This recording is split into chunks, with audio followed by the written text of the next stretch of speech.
Hello everyone, welcome to our YouTube channel target for IQ। मैं अनामिका डागर आपके साथ discuss कर रही हूँ Hindu minority and guardianship act 1956 की सीरीज। आज का हमारा लेक्चर है लेक्चर 3, जिसमें हम सेक्शन 10 से लेकर सेक्शन 13 तक डिस्कस करने वाले हैं और ये हमारा Hindu minority and guardianship act का लास्ट लेक्चर है। ओके, आज इस लेक्चर में हमारा पूरा कंप्लीट हो जाएगा Hindu minority and guardianship act. तो स्टार्ट करते हैं सेक्शन 10 से।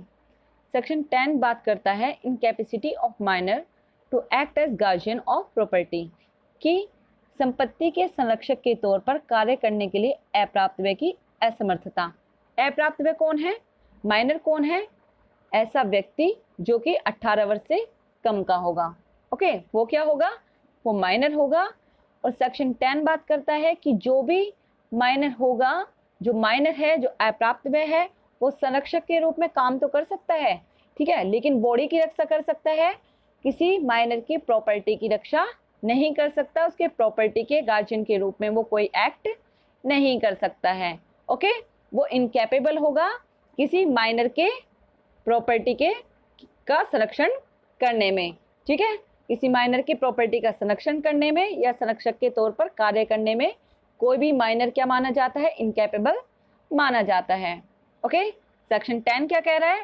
सेक्शन 10 कहता है कि अप्राप्तव्य किसी भी अप्राप्तव्य की मीन्स माइनर किसी भी माइनर की संपत्ति के संरक्षक के तौर पर कार्य करने के लिए अक्षम होगा। ठीक है जी, इनकैपेबल बता दिया है किसी माइनर को। तो इसका मीन्स क्या है? यहाँ साफ साफ क्या लिखा हुआ है? यहाँ पर लिखा हुआ है कि संपत्ति के संरक्षक के तौर पर कार्य करने के लिए सक्षम नहीं है। ठीक है, तो इसका मीन्स क्या है? संरक्षक किस किस बात का होता है? बॉडी का होता है और प्रॉपर्टी का होता है।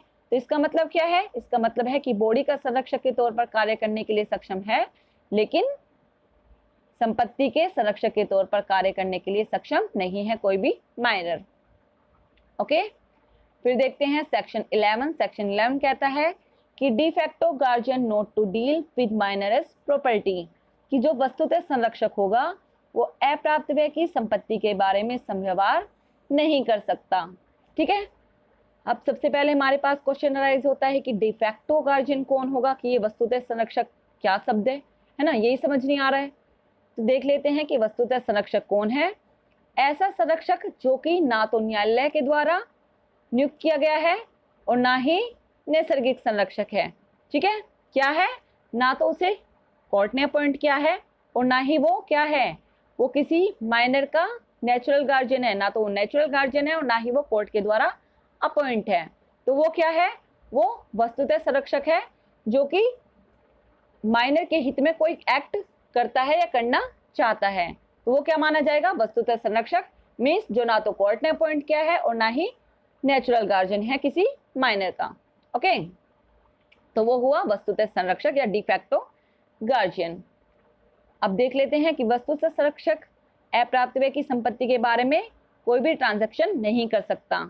कहता है कि इस अधिनियम के प्रारंभ होने के पश्चात कोई भी व्यक्ति केवल इस आधार पर कि वह अप्राप्तव्य का किसी माइनर का डिफैक्टो गार्जियन है, उस हिंदू अप्राप्तव्य उस हिंदू माइनर की संपत्ति का व्ययन मीन्स संपत्ति को चाहे तो किसी को अंतरित करे, ट्रांसफर करे, या कोई भी संपत्ति से रिलेटेड कोई भी काम या कोई भी समव्यवहार करने का हकदार नहीं हो जाएगा। ओके, क्लियर है सेक्शन 11 कि डिफैक्टो गार्जियन क्या नहीं करेंगे? किसी भी प्रॉपर्टी के बारे में, अप्राप्तव्य की किसी भी प्रॉपर्टी के बारे में कोई समव्यवहार नहीं करेंगे। इसके बाद देखते हैं सेक्शन 11। सेक्शन 11 क्या कहता है? सॉरी, सेक्शन है ये 12 है, इस सेक्शन है 12। सेक्शन 12 कहता है कि guardian not to be appointed for minor as undivided interest in joint family property. ठीक है, क्या कहता है कि अविभक्त कुटुंब की संपत्ति में अप्राप्तव्य के अविभक्त हित के लिए संरक्षक का नियुक्त ना किया जाना। क्या कह रहा है? कि कोई भी गार्जियन अपॉइंट नहीं किया जाएगा। किसके लिए? कोई भी गार्जियन अपॉइंट नहीं किया जा सकता अविभक्त कुटुंब की संपत्ति के लिए, है ना, कि ऐसी कोई प्रॉपर्टी है, कैसी प्रॉपर्टी है जो कि अनडिवाइडेड है, जो अविभक्त नहीं की गई है, तो ऐसी अनडिवाइडेड प्रॉपर्टी के में जो हित मिलना है किसको? किसी अप्राप्तव्य को, किसी माइनर को, तो उस माइनर के हित के लिए संरक्षक की नियुक्ति नहीं की जा सकती। सेक्शन 12 कहता है कि जहां की कोई अप्राप्त व्यय अविभक्त कुटुंब की संपत्ति में अविभक्त हित रखता हो, ठीक है, क्या रखता है, किसी अनडिवाइडेड प्रॉपर्टी में क्या रखता है, किसी अनडिवाइडेड प्रॉपर्टी में कोई अनडिवाइडेड इंटरेस्ट रखता है और वह संपत्ति कुटुंब के वयस्क सदस्य के प्रबंध के अधीन है और वहां ऐसे अविभक्त हित के बारे में अप्राप्त व्यय के लिए कोई संरक्षक नियुक्त नहीं किया जाएगा। ओके, कि कोई क्या है, कोई अनडिवाइडेड प्रॉपर्टी है, उसमें अनडिवाइडेड इंटरेस्ट है किसी माइनर का, तो उस अनडिवाइडेड प्रॉपर्टी के लिए क्या नहीं किया जाएगा, कोई भी गार्जियन नियुक्त नहीं किया जाएगा।